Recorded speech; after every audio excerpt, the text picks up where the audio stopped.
Стратегически важная отрасль. 22 декабря – День энергетиков Абхазии. О работе за год пресс-конференция главы администрации Гудаутского района Руслана Ладария.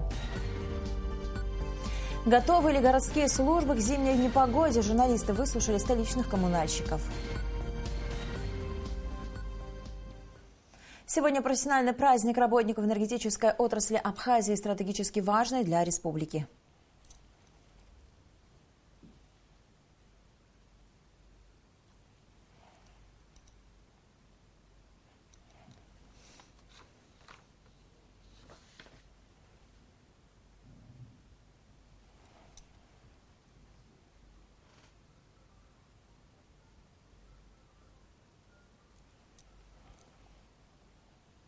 Является залогом стабильной работы всей энергосистемы страны, перед которой сегодня стоит ряд острых проблем.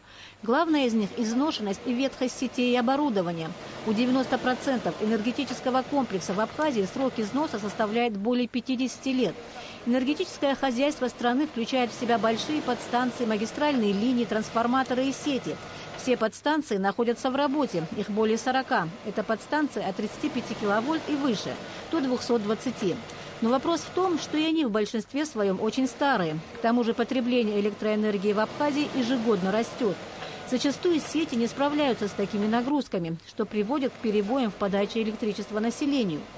РУП «Черноморэнерго» проводит систематическую работу для нормального функционирования энергосистемы страны.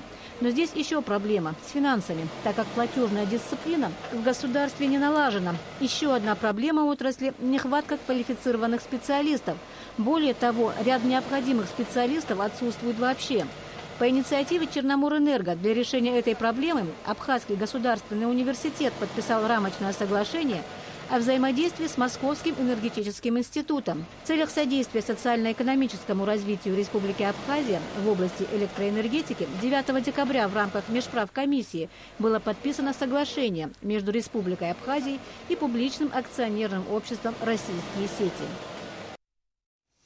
Президент Рауль Хаджимба поздравил работников энергетической отрасли с Днем энергетика. На полное восстановление энергетической сферы республики нужны большие финансовые средства, но, несмотря на это, работниками энергетики ведется кропотливая работа по замене высоковольтных линий электропередачи и устаревшего оборудования. Осуществляются плановые и аварийные ремонтные работы в любое время суток и при любых погодных условиях, отмечается в частности в поздравлении президента. Одному из старейших работников энергетической отрасли Абхазии Юрию Кучубере присвоено почетное звание «Заслуженный энергетик Республики Абхазия» за многолетнюю и плодотворную работу в отрасли, высокий профессионализм, подготовку квалифицированных кадров. Указ об этом подписал президент Абхазии Рауль Хаджимба. О проделанной за год работе рассказал сегодня журналистам в Сухуме глава администрации Гудаутского района Руслан Ладария. В частности, он сообщил, что собственный бюджет района за 2 года увеличился на 272 миллиона рублей. Руслан Ладария назвал основные расходы бюджета. В пресс-конференции принимали участие главы сел Арсаул и Блабархуа. В этом году бюджет Гудаутского района был увеличен на 272 миллиона рублей за счет собственных доходов.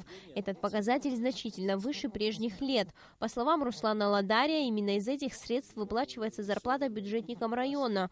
Тем не менее, их недостаточно для решения всех существующих проблем. Также в районе был осуществлен ряд работ в рамках инвестиционной программы. Расчищены подвалы домов, установлены лифты в многоэтажках. Эта работа будет закончена в следующем году. Будут заменены все лифты, это 22 лифта в городе.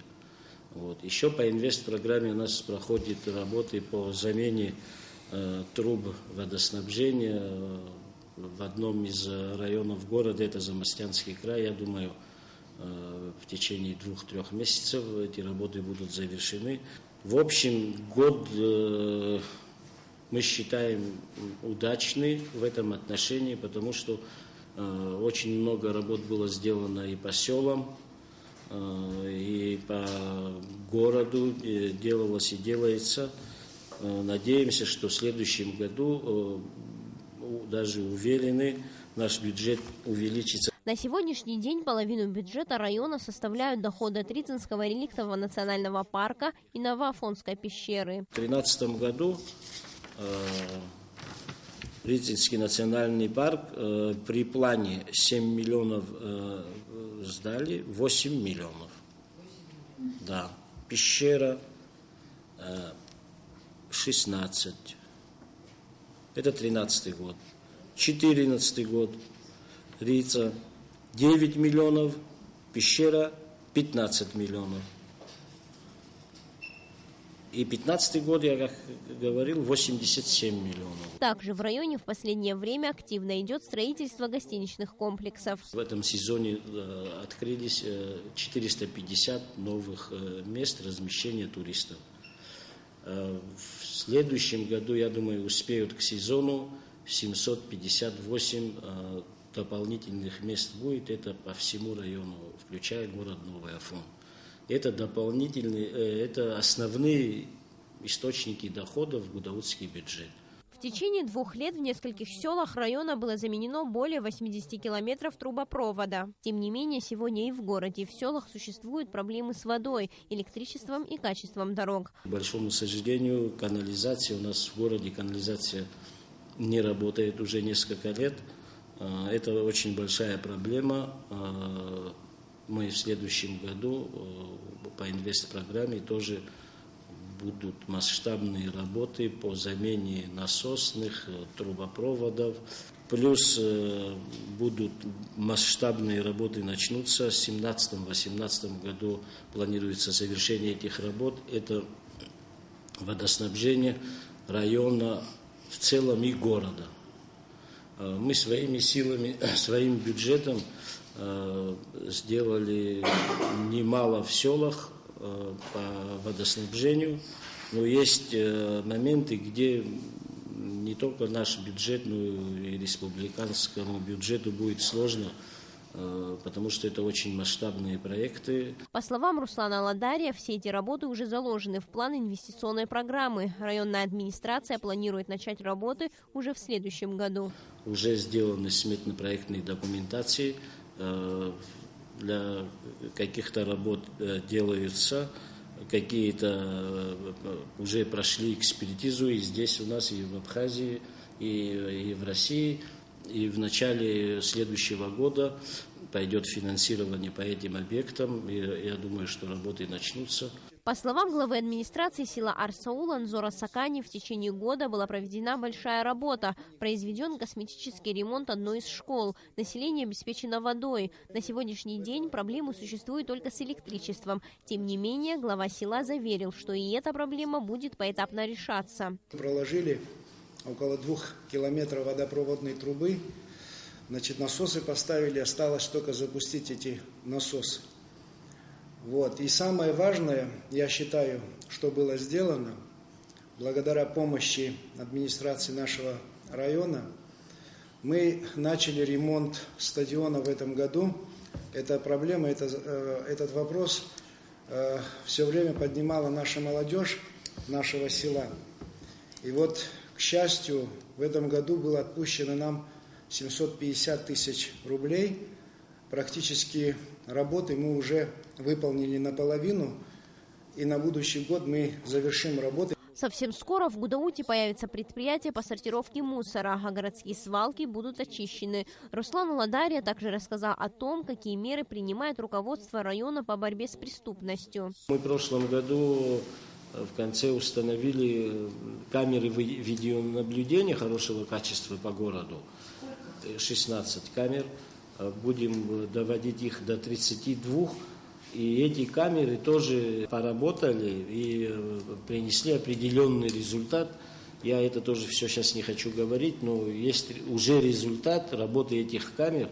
Она облегчила работу сотрудников милиции, особенно в летний курортный сезон. Мы, находясь в районе, видим, что кто бы что бы ни говорил, криминогенная ситуация, она улучшилась. Да, в этом году она улучшилась, и раскрываемость у них пошла нормальная. На пресс-конференции затрагивался и ряд других вопросов, в том числе проблема уплаты налогов предприятиями и организациями Гудаутского района. Сария Смыр, Беслан Джинджолия, Абхазское телевидение. А сейчас о разбое в Гудауте. 21 декабря в дежурную часть УВД по Гудаутскому району поступило телефонное сообщение о том, что совершено нападение на Риту Лолу, проживающую по проспекту Героев в Гудауте. Выездом оперативно-следственной группы на место происшествия установлено, что примерно в 2 часа 30 минут трое неустановленных лиц в масках, вооруженные автоматическим оружием под угрозой применения насилия в отношении потерпевшей, завладели деньгами и ювелирными изделиями, после чего с места преступления скрылись. Как сообщает пресс-служба МВД, по данному факту следственной группой отдела внутренних дел по Гудаутскому району возбуждено уголовное дело по статье «Разбой, совершенный в целях завладения имуществом в особо крупном размере». Проводятся следственно-оперативные мероприятия, направленные на установление и задержание лиц, причастных к данному преступлению.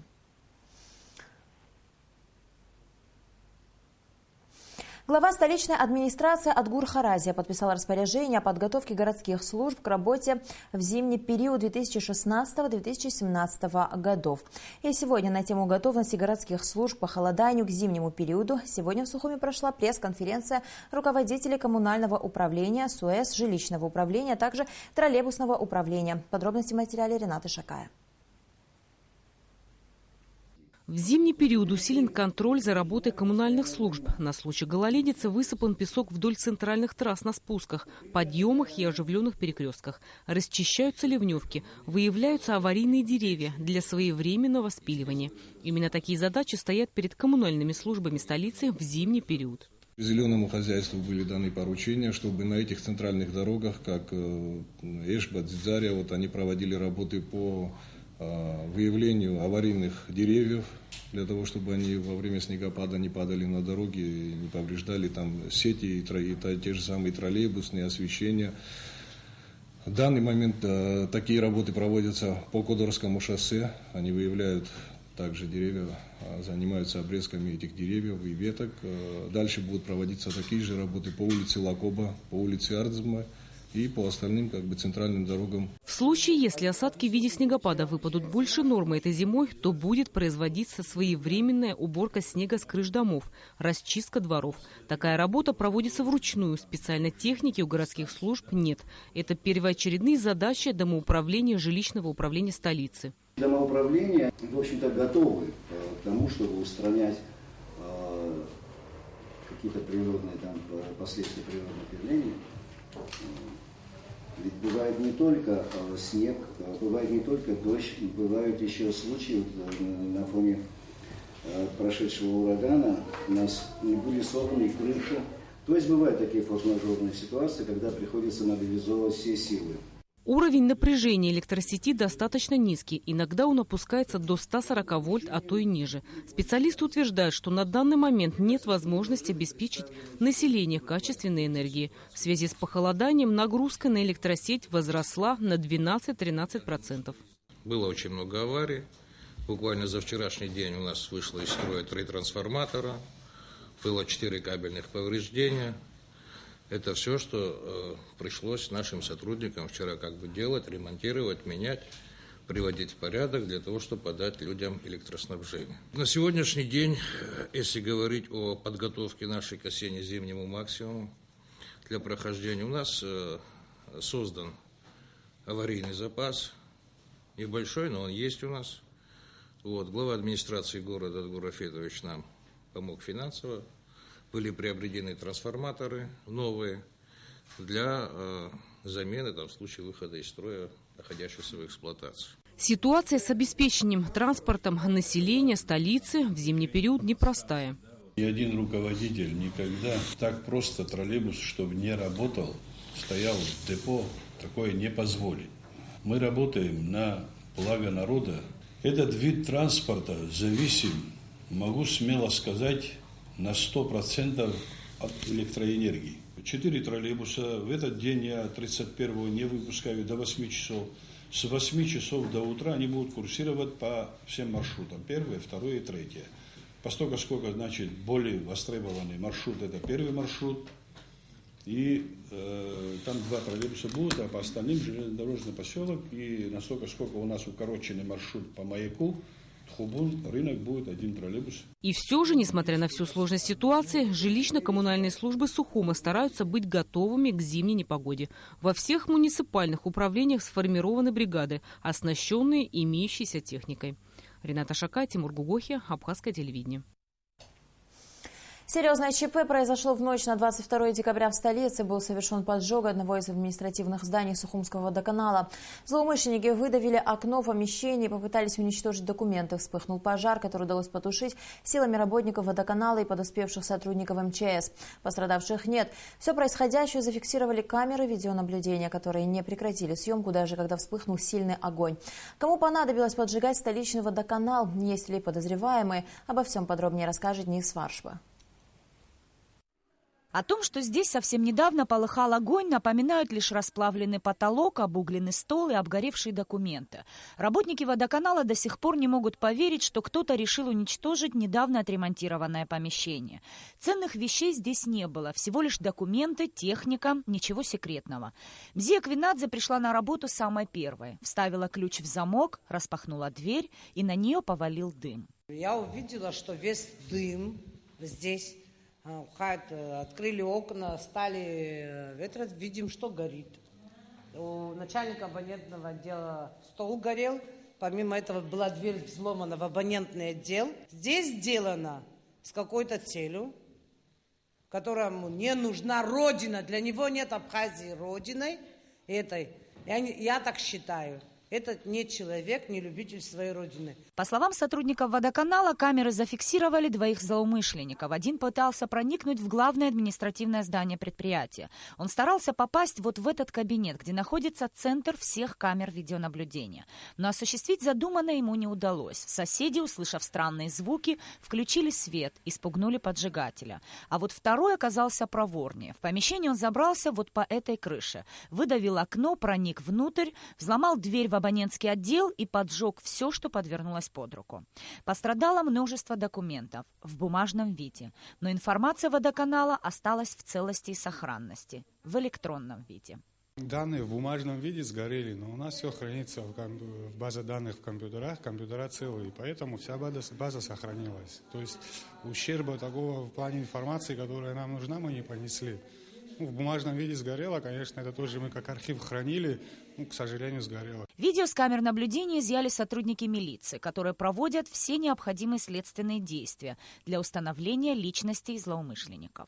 22 декабря примерно в 9:00 часов в дежурную часть первого отдела УВД по городу Сухум поступило сообщение о факте пожара в административном здании муниципального унитарного предприятия «Водоканал». Выездом оперативно-следственной группы на место происшествия было установлено, что неустановленное лицо путем отжатия оконной рамы директора абонентского отдела проникло в данное помещение, где совершила поджог служебной документации и скрылась. Проводятся мероприятия, направленные на поиск лиц, совершивших данное преступления. В отделе дознания также проводится проверка и решается вопрос о возбуждении уголовного дела. В этом помещении сотрудники водоканала работали всего ничего, 2 месяца. Даже не успели отметить новоселье. Единственное отремонтированное на свои собственные средства здание, теплую атмосферу, уют разрушили поджигатели.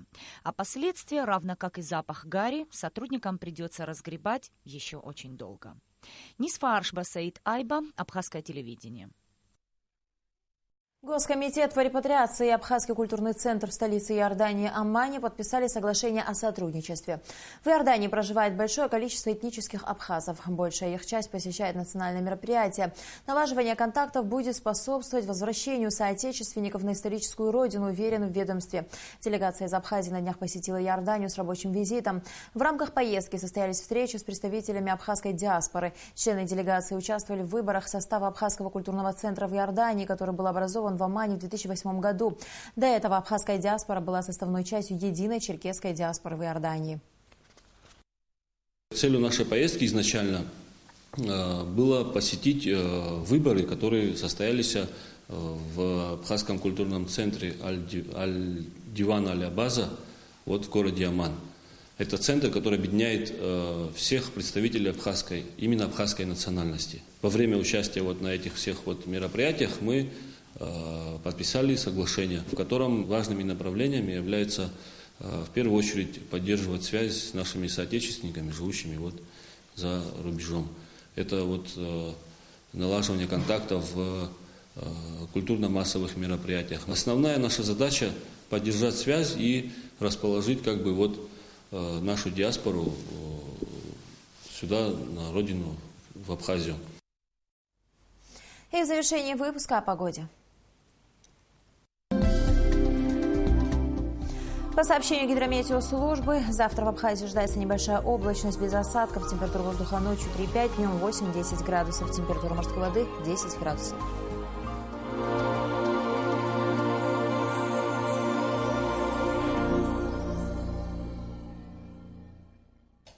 На этом наш выпуск завершен. До скорых встреч в эфире.